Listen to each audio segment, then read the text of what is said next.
transmitters to ensure a good balance between the incoming streams of energy and information and the outgoing transmissions.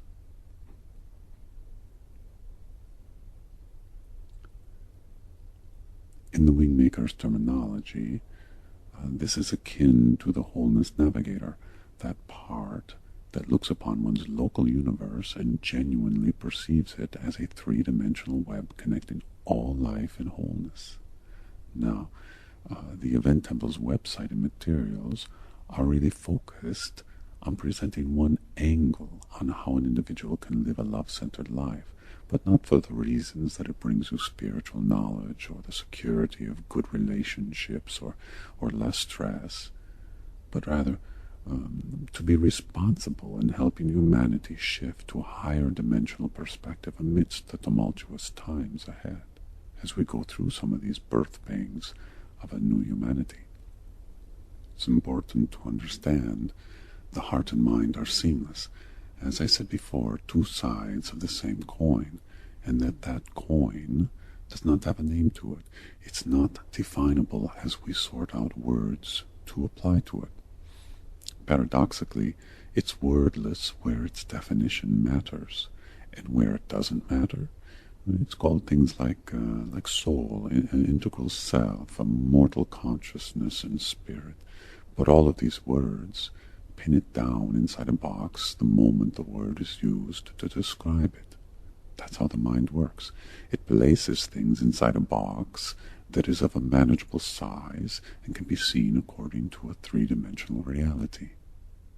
So, while the focus may be on the heart in this project and the mind on another, the real focus is on the integration of the two into a harmonious expression of the virtuous heart and mind through the human instrument into the worlds of time-space, which is here and now.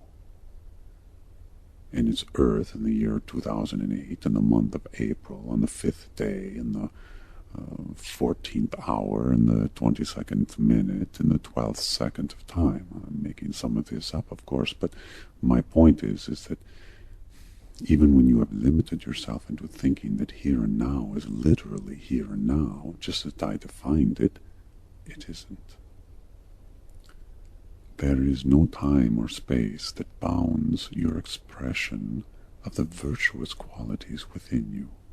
They are outside of that box, as big as time-space here and now is. But I understand the difficulty in making that distinction.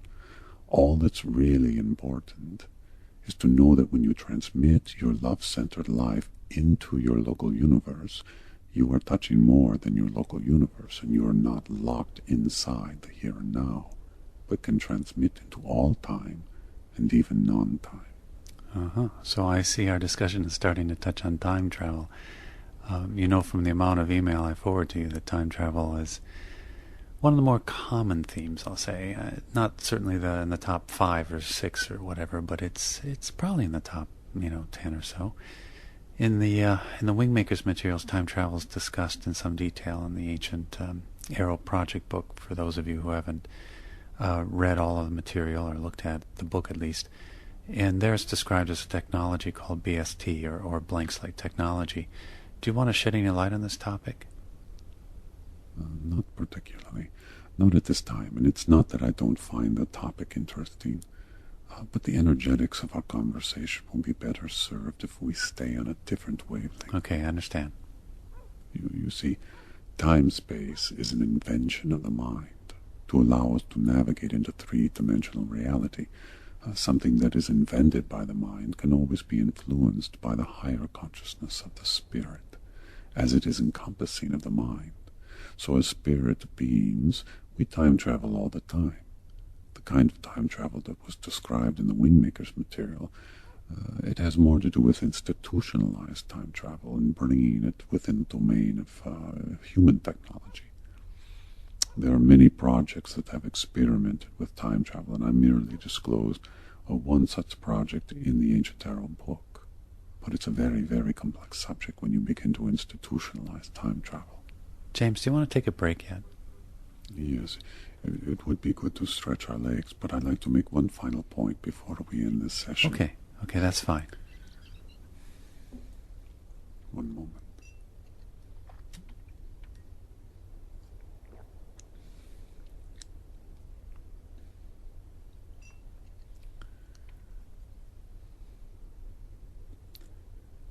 members of a single organism, much like individual photons compose a beam of light, or trillions of electrons compose an electrical current that sweeps across a galaxy.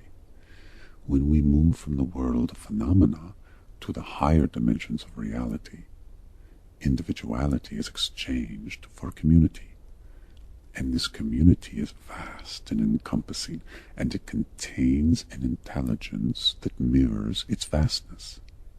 In the times ahead, there will be shifting sands and creeping doubts, and many people will feel fears trying to grasp them. I remind anyone who is open-minded to the possibility that you are here at this time to give your love independent of the external world conditions and events. It's the foundation of event temples to help organize these quantum communities so that we can collectively stand as examples of love-based communities living amidst fear-based individuals, and easing the fear and guilt and hate and base survival and ignorance and greed energies that will be emitted in the coming years as the birth pangs of a new earth are released. I understand it's very easy to fall prey to these fear-based energies and want to protect yourselves and loved ones and prepare for tumultuous times to, in effect, to crawl inside a protective cocoon and wait for the chaos to pass. But the times, as hard as they may become, will be made easier for all in the broader community of humanity and Earth if those of us who came to this planet at this time fully awaken to our missions of receiving and transmitting love frequencies into our local universe, knowing well that the walls of our local universe extend to the most distant and ancient walls of our Creator's universe. They are truly one and the same. And what we send out to one goes to all. It circulates amongst the greater community and stabilizes it amid any turmoil. So it is our responsibility to own this time as makers of peace from war, creators of love from turmoil, changers of darkness to light, and transformers of despair to hope. If any of you question your mission or purpose, remember it is this. How you clothe your mission in terms of your work or hobbies or family or relationships, well, this is up to you. And in the wide sense of reality, it doesn't really matter. What matters is that you express a love-centered life into your local universe independent of external circumstance. You place this at the core of your human existence, knowing that if you do so, you are